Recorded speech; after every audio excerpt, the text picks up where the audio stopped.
হরে কৃষ্ণ। জয় রাধা মাধব, জয় শ্রীকৃষ্ণ। নমস্কার সকল দর্শক ও শ্রোতা বন্ধুদের আমার চ্যানেলের পক্ষ থেকে সকলকে স্বাগত জানাই। আশা করছি গোবিন্দের আশীর্বাদে আপনারা সকলেই ভালো আছেন, আমিও বেশ ভালো আছি। বন্ধুরা, আরাধ্য দেবতার উপাসনা আমরা সবাই করে থাকি। সবাই চায় যে আমাদের প্রার্থনা যেন ঈশ্বরের কাছে পৌঁছায়। কিন্তু এমনটা কি কখনো হয়েছে পূজা করার সময় বাড়িতে এই সমস্ত ঘটনা? যেমন ধরুন, পূজা করার সময় চোখ দিয়ে জল আসা, হাঁচি হওয়া, নিদ্রা হওয়া, পূজা করতে বসে ঘুমিয়ে পড়া, এই সমস্ত কাজ কি আপনার সাথে হয়েছে? যদি এগুলো হয়ে থাকে তাহলে ঈশ্বর আপনাকে কিসের ইঙ্গিত দিচ্ছে? আজকের ভিডিওর এটাই আলোচনার বিষয়। পূজা করার সময় চোখে জল আসা বা ঘুমিয়ে পড়া, এই সমস্ত কিছু হলে ঈশ্বর আপনাকে কিসের ইঙ্গিত দিচ্ছে? এই ভিডিওর মাধ্যমে আপনাদের সামনে তুলে ধরার চেষ্টা করব। আশা করছি ভিডিওটি থেকে আপনাদের উপকৃত করতে পারবো। বন্ধুরা, পুরো ভিডিওটি দেখবে, আশা করছি আপনাদের ভালো লাগবে। যদি নতুন বন্ধু হয়ে থাকো তাহলে বলবো অবশ্যই চ্যানেলটি সাবস্ক্রাইব করে বেল বাটনটি প্রেস করে দেবে, যাতে যখনই আমি নতুন ভিডিও তোমাদের সাথে শেয়ার করব তখনই তোমাদের কাছে গিয়ে পৌঁছে যাবে। অনেকেই হয়তো খেয়াল করবেন যে পূজা করার সময় চোখ দিয়ে জল আসে। এটা আপাতত দৃষ্টিতে কাকতালীয় মনে হলেও জ্যোতিষ মতে এটার কিন্তু বেশ অর্থ রয়েছে। এর পাশাপাশি পূজার সময় অনেকের ঘুম ঘুম পাওয়া কিংবা হাত পুড়ে যাওয়া, এই সমস্ত ঘটনাগুলির কিসের ইঙ্গিত দেয়? হিন্দু ধর্মে পূজাকে অত্যন্ত গুরুত্ব দেওয়া হয়। প্রতিটি বাড়িতেই প্রতিদিন সঠিক সময়ে পূজা করা হয়। ভগবানের ভক্তির সঙ্গে যুক্ত থাকে দুঃখ থেকে মুক্তি পাওয়ার একমাত্র উপায়। কিছু লোক ভক্তিকে তাদের জীবনের ভিত্তি হিসেবে বিবেচনা করে এবং তাদের সমগ্র জীবন ঈশ্বরকে উৎসর্গ করে। ভক্তির পথ খুব কঠিন, কিন্তু এর অনুভূতি সবচেয়ে সুন্দর। অনেক সময় মনে এই চিন্তাভাবনা আসে যে আমাদের প্রার্থনা ঈশ্বরের কাছে পৌঁছাচ্ছে কিনা। হিন্দু ধর্মে বিভিন্ন দেবদেবীর উল্লেখ রয়েছে। শিব, কৃষ্ণ, গণেশ, দুর্গা, কালী, লক্ষ্মী, সরস্বতী সহ ৩৩ কোটি দেবতার কথা পাওয়া যায় সনাতন ধর্মে। তবে সবার আরাধ্য দেবতা আলাদা আলাদা। পূজা করার সময় আমরা সবাই নিজের প্রার্থনা ঈশ্বরের কাছে পৌঁছে দিতে চাই। তবে সবসময় কি আমাদের প্রার্থনা ঈশ্বরের কানে পৌঁছায়? সবসময় কি তিনি আমাদের পূজা গ্রহণ করেন? ভগবান আমাদের পূজা গ্রহণ করলেন কিনা, তার কাছে আমাদের প্রার্থনা পৌঁছালো কিনা, তা বোঝার নির্দিষ্ট উপায় রয়েছে বলে জ্যোতিষশাস্ত্র জানাচ্ছে। একটু খেয়াল করলে দেখবেন যে পূজার সময় কিছু কিছু ঘটনা আমাদের সঙ্গে অনেক সময় ঘটে। এসব ঘটনার কোনোটি শুভ, আবার কোনোটি অশুভ ইঙ্গিত বহন করে।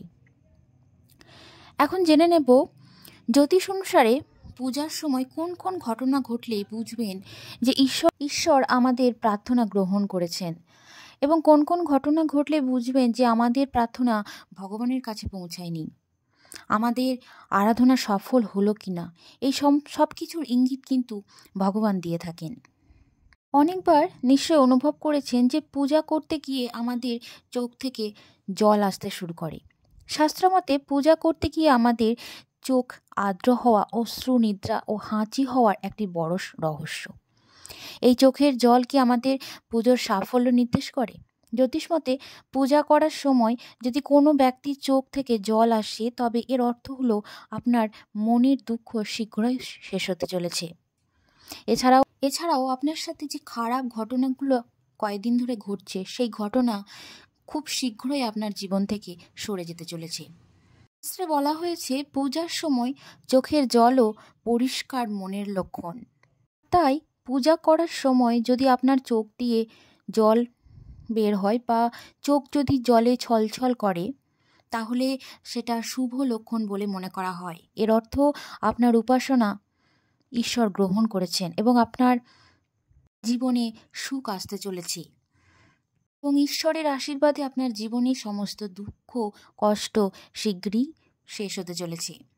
তাই পূজা করার সময় যদি চোখ দিয়ে জল আসে, সেটা শুভ লক্ষণ বলে মনে করা হয়। আবার পূজার সময় প্রদীপের শিখা যদি সোজা হয়ে জ্বলতে থাকে, তাহলে বুঝবেন যে ঈশ্বর আপনার উপর তুষ্ট এবং আপনার পূজা তিনি গ্রহণ করেছেন, এবং আপনার জীবনে কিছু ভালো মুহূর্ত আসতে চলেছে। আবার যদি দেখেন পূজার সময় যদি কোনো অতিথি আপনার বাড়িতে আসে, তার মানে ভগবান আপনার প্রতি খুবই খুশি, আপনার পূজায় সন্তুষ্ট হয়েছেন। সমস্ত ঘটনাগুলি বুঝতে হবে আপনাকে আপনার সাথে ভালো কিছু ঘটবে, ভগবান আপনার পূজায় সন্তুষ্ট হয়েছেন।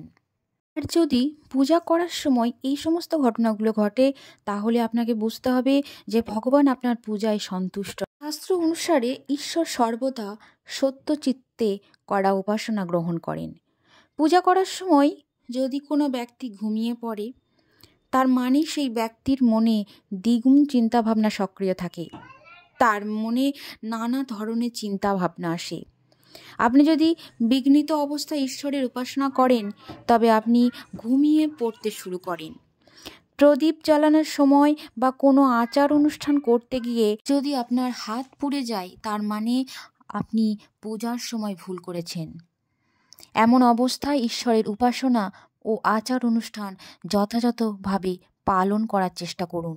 আর তাই পূজা চলাকালীন বা পূজার প্রস্তুতি করার সময় যদি কোনোভাবে আপনার হাত পুড়ে যায়, তাহলে তা অশুভ হিসাবে মনে করা হয়। প্রদীপ জ্বালাতে গিয়ে, আরতি করতে গিয়ে, ভোগ রাঁধতে গিয়ে বা অন্য কোনোভাবে পূজার কাজে যদি হাত পুড়ে যায়, তাহলে বুঝতে হবে আপনার কোথাও কোনো অংশে ভুল হচ্ছে। ঈশ্বর আপনার পূজায় সন্তুষ্ট নন, আর সেই কারণের জন্যই আপনার প্রার্থনা ঈশ্বর গ্রহণ করেননি। তাই পূজার সময় বারবার হাই উঠলে বুঝতে হবে যে আপনার মধ্যে নেগেটিভ এনার্জি রয়েছে, আর এই নেগেটিভ এনার্জি আপনার প্রার্থনা ঈশ্বরের কাছে পর্যন্ত পৌঁছানোয় বাধা সৃষ্টি করছে। তাই এই সমস্ত ঘটনাগুলো ঘটলে আপনাদের বুঝতে হবে যে ঈশ্বর কোনো অশুভ ইঙ্গিত আপনাকে দিচ্ছে। তাই বলবো, পূজা করার সময় বা ঈশ্বরকে ডাকার সময় ভক্তি ভরে চোখ বন্ধ করে ভগবানকে ডেকে দেখুন, ভগবান আপনার ডাকে অবশ্যই সাড়া দেবে। বন্ধুরা, আজকের ভিডিওটি এখানেই সমাপ্ত করছি। আশা করছি আপনাদের উপকৃত করতে পেরেছি। সকলে ভালো থাকুন, সুস্থ থাকুন। ঈশ্বরের আশীর্বাদ আপনাদের সকলের উপর বর্ষিত হোক। জয় রাধা মাধব, জয় শ্রীকৃষ্ণ, হরে কৃষ্ণ, রাধে রাধে। ধন্যবাদ সকলকে।